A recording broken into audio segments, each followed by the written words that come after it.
kembali lagi dengan Miss Elsa kita akan belajar proses pencernaan dalam tubuh manusia. Ketika makanan masuk ke dalam tubuh kamu, lalu dia akan disalurkan ke kerongkongan, yaitu saluran yang berbentuk tabung sepanjang 20 cm, menghubungkan antara rongga mulut dengan tabung. Di sana ada gerak peristaltik yang meremas yang dilakukan oleh kerongkongan. Nah, tujuannya untuk mendorong makanan masuk ke dalam lambung.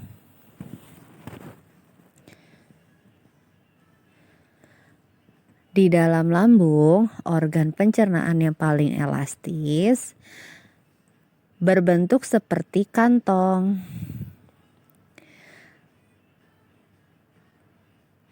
Terjadi pencernaan mekanis dan kimiawi.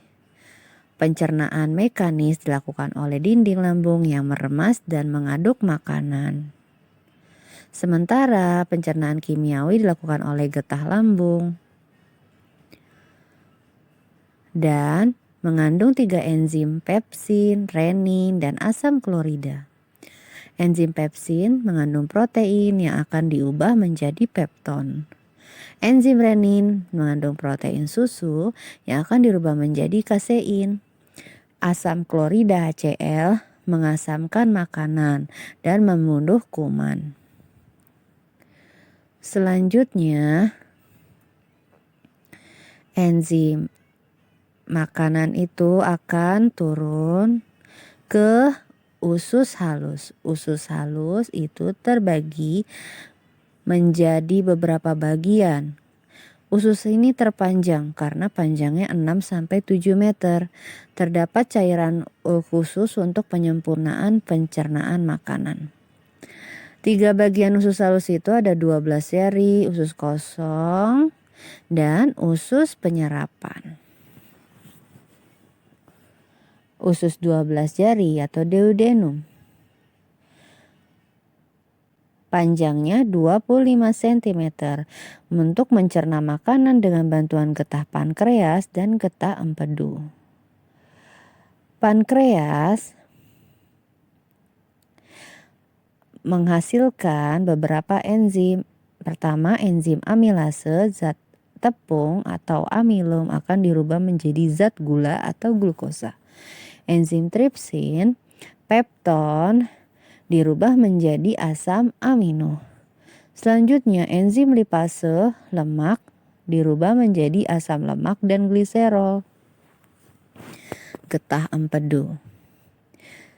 Getah empedu berfungsi untuk menghancurkan lemak. Selanjutnya usus kosong. Usus kosong atau duodenum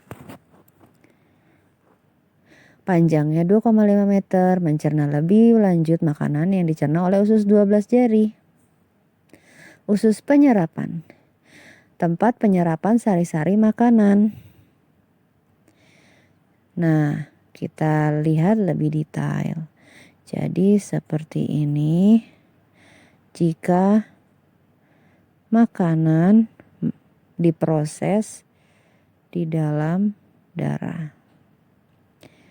Lalu anak-anak kita bahas ke usus besar. Penyerap cairan vitamin dan mineral dari sisa-sisa makanan yang telah diserap oleh usus halus. Bakteri Escherichia coli atau E. coli membantu proses pembusukan sisa makanan. Yang akhirnya makanannya itu dikeluarkan berupa feses.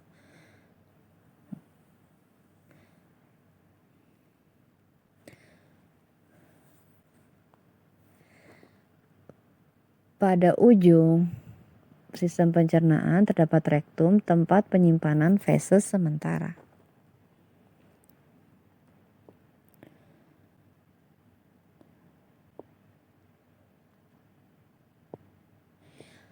Kemudian anus. Anus adalah lubang tempat keluarnya feses dari dalam tubuh.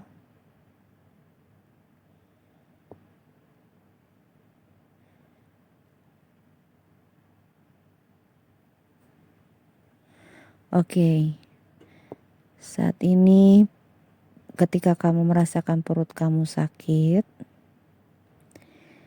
apa yang terjadi pada perutmu? Nah, akhirnya kamu harus pergi ke kamar mandi untuk membuang feses itu.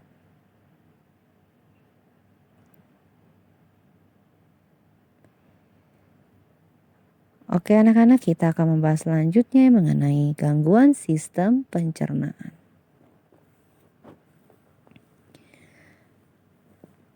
Pertama ada diare, buang air besar dengan tinja atau tinjanya encer atau berair, frekuensi lebih sering daripada normalnya.